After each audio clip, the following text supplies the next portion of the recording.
Hi guys, எல்லாருக்கும் வணக்கம். So இன்னைக்கு நம்ம பார்க்க போறது ஜே டைனஸ்டி அனிமியோட சீசன் 2ல நெக்ஸ்ட் எபிசோட் தான் பார்க்க போறோம். ஸோ நீங்க இப்பதான் ஃபர்ஸ்ட் டைம் சேனலுக்கு வரீங்கன்னா மறக்காம சப்ஸ்கிரைப் பண்ணிட்டு அப்படியே பக்கத்துல இருக்க பெல் பட்டனையும் பிரஸ் பண்ணிக்கோங்க. அப்பதான் நான் போடுற வீடியோ உங்களுக்கு ஆட்டம் நோட்டிபிகேஷனா காமிக்கும். சரி வாங்க நம்ம இன்னைக்கான வீடியோக்குள்ள போகலாம். இந்த எபிசோடோட ஸ்டார்டிங் சீன்லயே நம்ம ஹீரோவையும் பிளாக்கையும் தான் காமிக்கிறாங்க. ரெண்டு பேரும் அப்படியே நடந்து போய்கிட்டு இருக்காங்க. ஆனா நம்ம பிளாக் மட்டும் ஏதோ ஒண்ணு போட்டு யோசிச்சுக்கிட்டே போய்கிட்டு இருக்கான். அப்ப அவனுக்கு முன்னாடி வந்து ஒரு பாம்பு மேல காலை வச்சு அவன் கீழே விழுந்துட அதை பார்த்தா நம்ம ஹீரோவும் குட்டி குரங்கு கிட்ட அவனுக்கு என்னாச்சு அப்படிங்கிற மாதிரி கேக்குறான். உடனே நம்ம குட்டி குரங்கும் ஷியா கிட்ட பிளாக் பண்ண எல்லா விஷயங்களையும் அப்படியே பண்ணி காமிக்குது.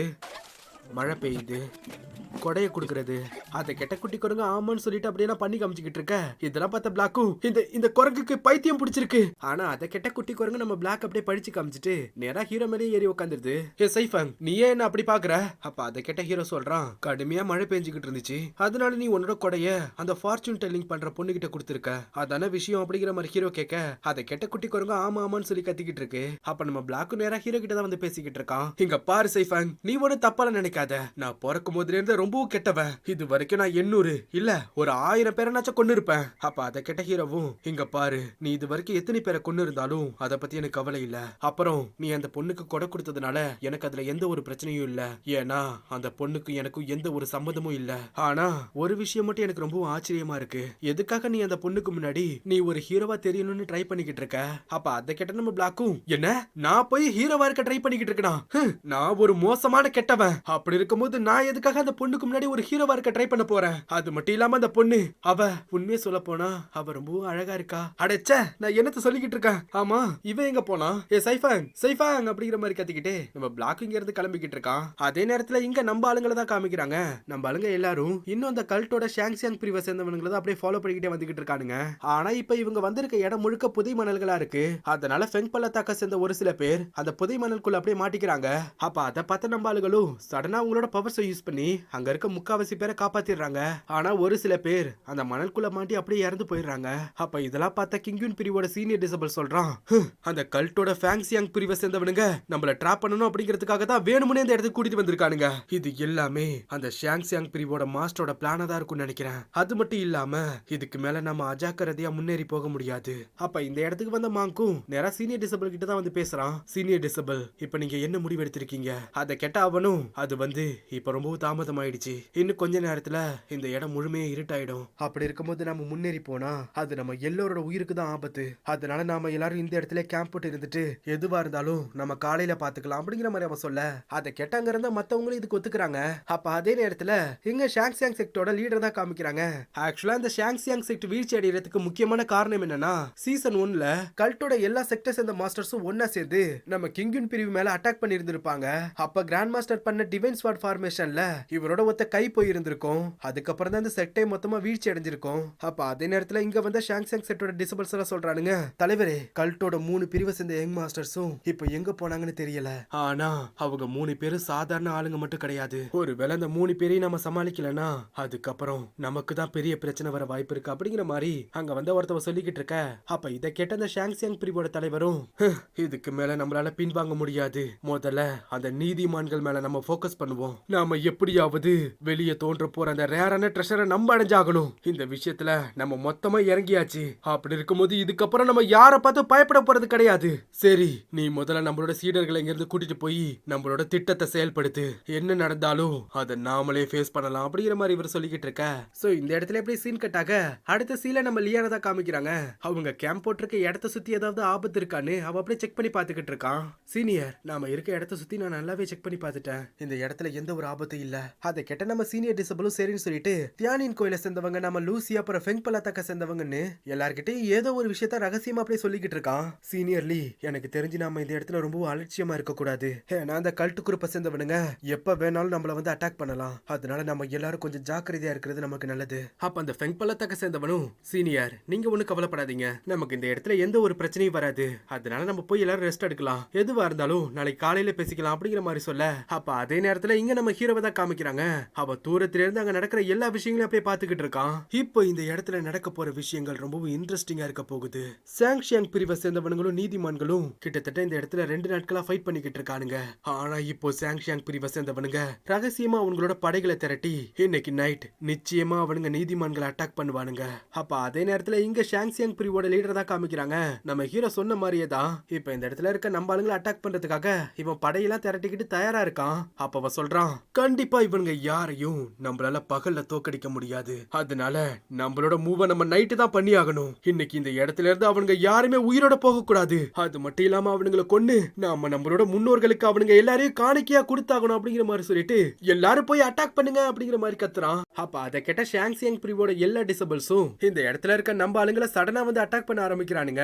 அப்ப அதே நேரத்துல இங்க நம்ம ஹீரோவும் என்னதான் இவனுங்க திடீர் தாக்குதல் நடத்தினாலும் கண்டிப்பா அங்க இருக்க திறமசாலிகளை சமாளிக்கிறது இவனுங்களால முடியாத காரியம் அப்படிங்கிற மாதிரி சொல்ல அதே மாதிரிதான் இங்கேயும் நடக்குது. இந்த இடத்துக்கு வந்த நம்ம லூசி சிங்கியூனி எல்லாரும் டக்குன்னு வந்து அங்க இருந்த முக்காவாசி பேரை போட்டு தள்ளிடுறாங்க.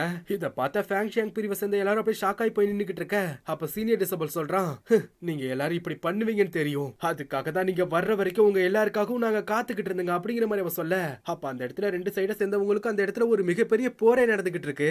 இப்ப இதுதான் எனக்கான நேரம். ஃபேங்ஷியாங் பிரிவை சேர்ந்தவனுங்க எல்லாரும் இந்த இடத்துல இருக்கிறதுனால இப்ப அவனுங்களோட இடத்தை அட்டாக் பண்றதுக்கு நான் என்னோட ஆளுங்களை உள்ள இறக்கி ஆகணும் அப்படிங்கிற மாதிரி சொல்லிட்டு நம்ம ஹீரோ அவனோட ஆளுங்களை ஃபேங்ஷியாங் பிரிவை கைப்பற்றதுக்காக உள்ள இறக்கி விடுறான். ஆனா இந்த இடத்துல இருந்த ஃபேங்ஷியாங் பிரிவோட ஒரு சில டிசபிள்ஸ் இந்த இடத்தை சுத்தில ஒரு ஷீல்டு ஃபார்மேஷன் அப்படியே ஆக்டிவேட் பண்ணி விட்டுறான். அதனால நம்ம ஹீரோவோட ஆளுங்களும் இந்த இடத்துக்குள்ளே அப்படியே ட்ராப் ஆயிடுறானுங்க.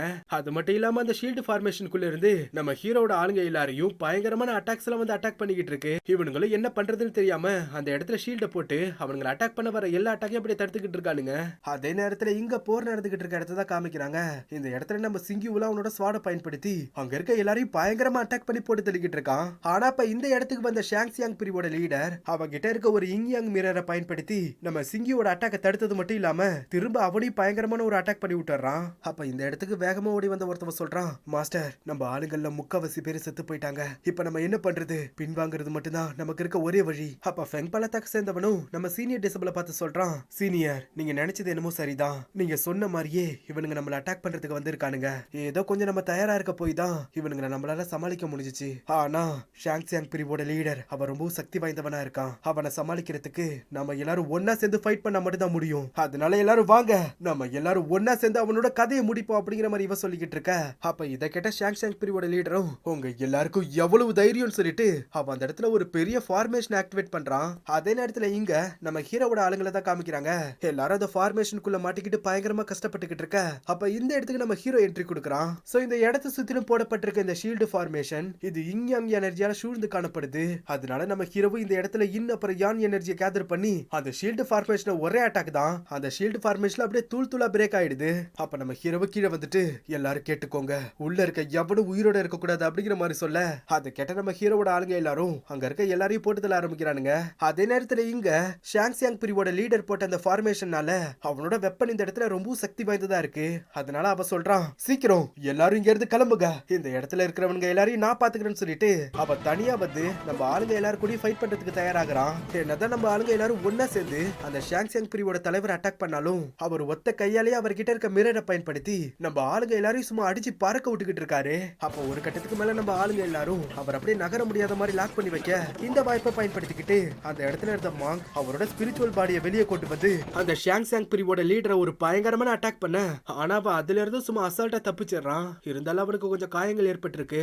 அடுத்து அவனோட மிரரை பயன்படுத்தி அதுக்குள்ள போய் டக்குன்னு மறைஞ்சு போய் நம்ம ஆளுங்களோட பின்னாடி வந்து எல்லாரையும் டக்குன்னு அட்டாக் பண்ண ஆரம்பிக்கிறான். என்னதான் நம்ம லூசி சிங்கியூ சீனியர் குய் சீனியர் சாங்னு எல்லாரும் அவனை ஒன்னா சேர்ந்து அட்டாக் பண்ண பார்த்தாலும் அவன் கிட்ட இருக்க மிரரை பயன்படுத்தி சும்மா அசால்ட்டா அதுல இருந்து தப்பிச்சு போய் திரும்ப அங்க இருக்க எல்லாரையும் பயங்கரமா அட்டாக் பண்றான். ஒரு கட்டத்துக்கு மேல நம்ம ஆளுங்க யாராலையும் அவனை சமாளிக்கவே முடியல. ஏன்னா அவன் கிட்ட இருக்க அந்த வெப்பன் அது ரொம்ப சக்தி வாய்ந்ததா இருக்கு. அப்ப நம்ம லியான் சொல்றான், எனக்கு தெரிஞ்சு அவனோட வெப்பன் இவ்வளவு ஸ்ட்ராங்கா இருக்கிறதுக்கு காரணம் அவன் இந்த இடத்துல போட்டிருக்க அந்த ஃபார்மேஷன் தான் காரணமா இருக்கும்னு நினைக்கிறேன். நாம எப்படியாவது அந்த ஃபார்மேஷனை மட்டும் பிரேக் பண்ணிட்டா அதுக்கப்புறம் அவன் பயன்படுத்துற வெப்பன் இந்த அளவுக்கு பவர்ஃபுல்லா இருக்காது. அதனால இந்த இடத்துல இருக்க ஃபார்மேஷனை பிரேக் பண்ற வேலையை நான் பாத்துக்கிறேன், நீங்க போய் என்ன கவர் பண்ணுங்க அப்படிங்கிற மாதிரி நம்ம லியான் சொல்ல அதை கேட்டாங்க இருந்தா எல்லாரும் சரின்னு சொல்லிட்டு அந்த செக்டோட லீடர் கூட பயங்கரமா ஃபைட் பண்ணி அவன் அப்படியே திசை திருப்பிக்கிட்டு இருக்காங்க. இந்த வாய்ப்பை பயன்படுத்திக்கிட்ட நம்ம லியானும் அந்த இடத்துல 5 எலமெண்டல் ஃபார்மேஷன் ஒரு ஃபார்மேஷனை போடுறான். அப்ப அந்த ஃபார்மேஷன்ல இருந்து வெளிவந்த எலமெண்டல் பவர்லாம் அந்த ஃபேங்ஷியாங் பிரிவோட எல்டர் போட்டிருந்த ஃபார்மேஷனோட கோரை கண்டுபிடிச்சு பிடிச்சி அதுக்குள்ள கேதர் ஆகி அப்படியே பயங்கரமா ஜொலிக்க ஆரம்பிக்குது. அப்ப நம்ம லியானு சீக்கிரம் அந்த இடத்த போய் அட்டாக் பண்ணுங்க அப்படிங்கிற மாதிரி சொல்ல அதை கெட்டாங்க இருந்த மாங்கும் அந்த ஜொலிக்கிற இடத்த போய் அட்டாக் பண்ண அதனால அந்த ஃபார்மேஷன் அப்படியே ஒட்டுமொத்தமா பிரேக் ஆயிடுது. அதே நேரத்துல இங்க அவனோட மிரரோட பவர் அப்படியே ஒட்டுமொத்தமா குறைய அதை பார்த்து இந்த லீடரும் வேகமா இருந்து தப்பிச்சு போக பாக்குறான். ஆனா இந்த வாய்ப்பை பயன்படுத்திக்கிட்ட நம்ம ஆளுங்க அவனை இருந்து தப்பிச்சு போக விடாம அவன் அடிச்சு சும்மா பறக்க விட்டுக்கிட்டு இருக்காங்க. ஆனாலும் இவன் அவனால முடிஞ்ச அளவுக்கு நம்ம ஆளுங்க எல்லாரையும் ஒத்தால அப்படியே சமாளிச்சுக்கிட்டு இருக்கான். அப்ப அதே நேரத்துல நம்ம லூசியும் இந்த இடத்துல அவளோட தண்டர் ஸ்வாட் டெக்னிக்கை பயன்படுத்துறதுக்காக மேல போய் அவளோட ஸ்வான்ல எல்லா தண்டரையும் அப்படியே கேதர் பண்ணிக்கிட்டு இருக்கா. நம்ம லூசி அவளோட ஸ்வான்ல பவரை கேதர் பண்ற வரைக்கும் நம்ம ஆளுங்க எல்லாரும் இவனை அப்படியே சமாளிச்சுக்கிட்டு இருக்காங்க. ஆனா ஒரு கட்டத்துக்கு மேல நம்ம லூசியும் அவ ஸ்வான்ல கேதர் பண்ண எல்லா தண்டரையும் டைரக்டா அந்த லீடர் மேலேயே இறக்குறா. சோ இதோட இந்த எபிசோட் முடியுது நண்பா. இந்த எபிசோட் கண்டிப்பா உங்க எல்லாருக்கும் புரிஞ்சிருக்கும்னு நினைக்கிறேன். ஏன்னா மாத்தி சீன்ஸ் எல்லாம் காமிச்சு கொஞ்சம் குழப்பி விட்டுருப்பாங்க. சோ இந்த எபிசோட் உங்களுக்கு புரிஞ்சிருந்துச்சுன்னா கீழே ஒரு ரெட் கலர் ஹார்ட் எமோஜியை போட்டு விடுங்க. நானும் பார்த்து தெரிஞ்சுக்கிறேன். சரி நாளைக்கு உங்களை அடுத்த எபிசோட்ல வந்து பாக்குறேன். தேங்க்யூ.